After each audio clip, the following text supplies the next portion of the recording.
17ই জানুয়ারি সকাল ৮টা। আচমকা পালস রেট নেমে গেল অনেকখানি। বন্ধ হয়ে গেল হৃৎপিণ্ডের স্পন্দন।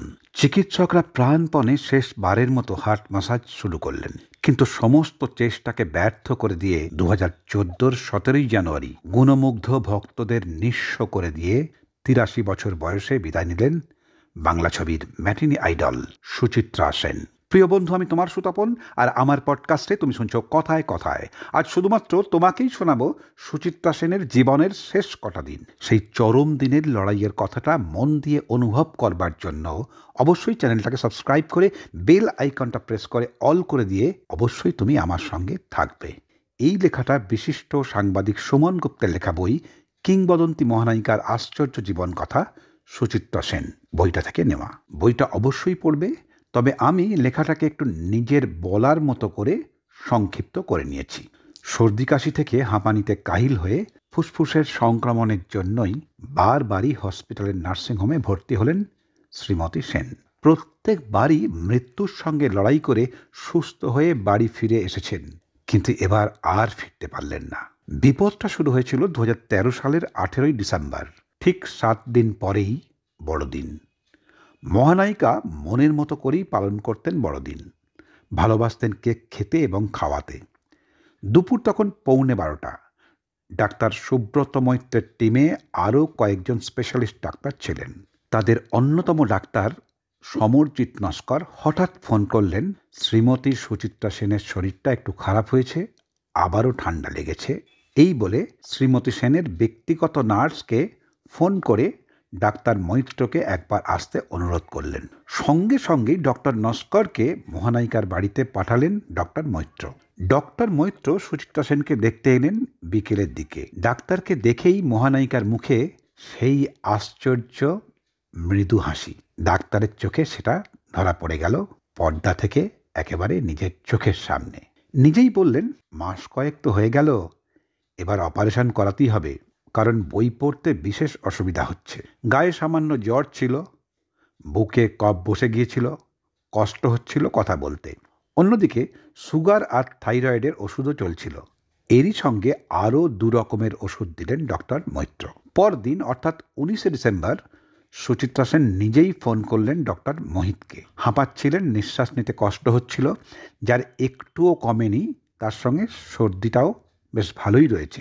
ডক্টর মৈত্র অনুরোধ করলেন, ম্যাডাম, আপনি 2-3 দিনের জন্য হাসপাতালে ভর্তি হন, তাতে আপনার অসুখটাও তাড়াতাড়ি সারবে। ডাক্তারের কথা শুনেই শ্রীমতী সেন বললেন, ডাক্তারবাবু, আমি হাসপাতালে ভর্তি হতে চাই না।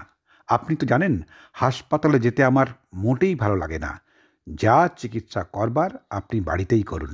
নতুন করে যাতে ঠান্ডা না লাগে সে ব্যাপারে ঠিক কী করা প্রয়োজন ডক্টর মৈত্র শ্রীমতী সেনের নার্সকে সে ব্যাপারে একেবারে পুঙ্খানুপুঙ্খ নির্দেশ দিয়ে গেলেন। 20 ডিসেম্বর একটু বেশি রাতেই সুচিত্রা সেনকে দেখতে এলেন। ওষুধ কিন্তু ভালোভাবে কাজ করছে না দেখে একটু চিন্তিতও হলেন। মনমুনো তখন মায়ের সঙ্গেই। ডক্টর মৈত্র তাকে বললেন, ট্যাবলেটের বদলে অ্যান্টিবায়োটিক ইঞ্জেকশন দেওয়ার কথা তিনি ভাবছেন।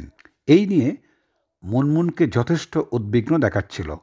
আর 3 দিন পরে বিকেলে মহানায়িকাকে পরীক্ষা করে দেখে এতটুকু খুশি হতে পারলেন না ডক্টর মৈত্র। কফ শুকিয়ে যাওয়ায় শারীরিক সমস্যা ক্রমশই বাড়তে লাগলো। তিনি শ্রীমতী সেনকে কিছুদিনের জন্য হাসপাতালে ভর্তি হওয়ার কথা আবার বললেন। মহানায়িকার সত্যি সত্যিই খুব কষ্ট হচ্ছিল, তাই ডাক্তার মৈত্রের পরামর্শ মেনে নার্সিংহোমে নিজের গাড়িতেই এলেন, ভর্তি হয়ে গেলেন 3 তলার কেবিনে। সুচিত্রা সেন নিয়মিত সিগারেট খেতেন, তবে যাত্রার সামনে নয় কিন্তু। আর এই সিগারেটটা বেশি খাওয়ার জন্যই প্রায় শেষ হয়ে গিয়েছিল তার ফুসফুস। ডক্টর মৈত্রের নির্দেশে বঙ্ক্রোডায়ালেটর নেবুলাইজেশন চালু করা হলো। এরই সঙ্গে মাঝে মাঝে অক্সিজেন।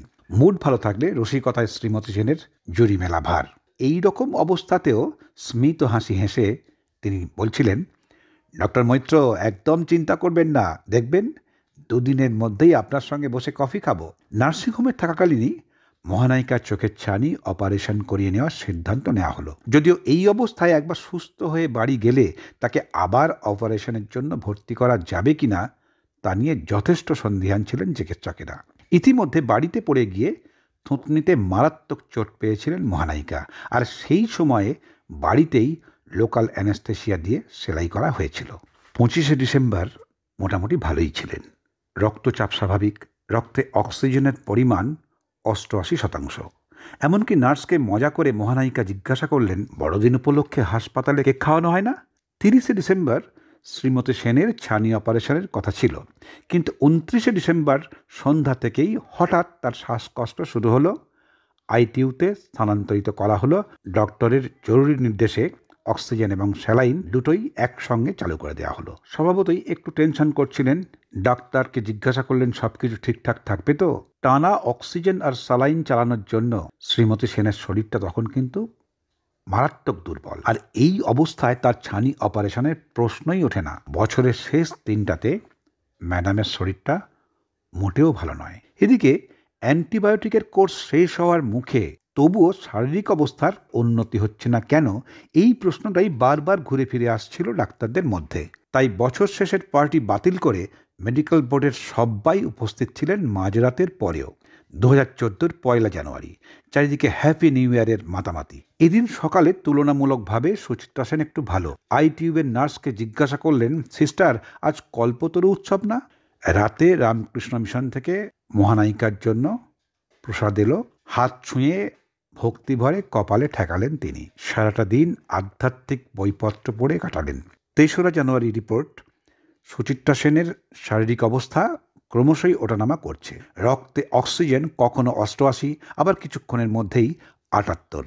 এদিকে বাড়ি যাওয়ার জন্য তিনি উতলাও হয়ে উঠেছেন। ডক্টর নস্করের সঙ্গে কথা বললেন তিনি। বিশেষ আবেগপ্রবণ হয়ে বললেন, তুমি তো তোমার মাকে খুব ভালোবাসো না? আমাকে মা বলেও ডাকতে পারো। বলতে বলতেই কেঁদে ফেললেন তিনি। মহানায়িকার ফুসফুসের অবস্থাটা ক্রমশই খারাপ হচ্ছে দেখে মেডিকেল টিমে আরও 2জন চিকিৎসককে নেওয়া হলো। এদিকে বুকে কফ বসে যাওয়ায় ক্রমশই সমস্যাটা বাড়ছিল। ডক্টর মৈত্র বললেন, চেস্ট ফিজিওথেরাপি করতে হবে। বুকের কফ ওষুধ বা ইঞ্জেকশনে আর তোলা না গেলে তখন এই পদ্ধতিটা প্রয়োগ করা হয়, তাতে যথেষ্ট উপকারী হয়। আসলে এটা হলো বুকে বিশেষ পদ্ধতিতে এক ধরনের মালিশ। চেস্ট ফিজিওথেরাপির কথা শুনে শ্রীমতী সেন প্রবল আপত্তি তুললেন, কিন্তু শেষ পর্যন্ত তাকে অনেক বুঝিয়ে সুঝিয়ে এক মহিলা ফিজিওথেরাপিস্টকে কেবিনে আনা হলো। এর কিছুক্ষণ পরে ফিজিওথেরাপি করে তার ফল হাতে নাতে পাওয়া গেল।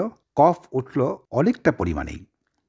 দিন দুয়েক পর আবারও হঠাৎ শ্বাসকষ্ট শুরু হয়ে গেল, আর সঙ্গে সঙ্গে ভেন্টিলেশন দরকার। মুনমুন যদিও কিছুতেই রাজি হচ্ছিলেন না, কারণ তার ধারণা ছিল মাকে একবার ভেন্টিলেশনে দিলে আর তিনি বেরোবেন না।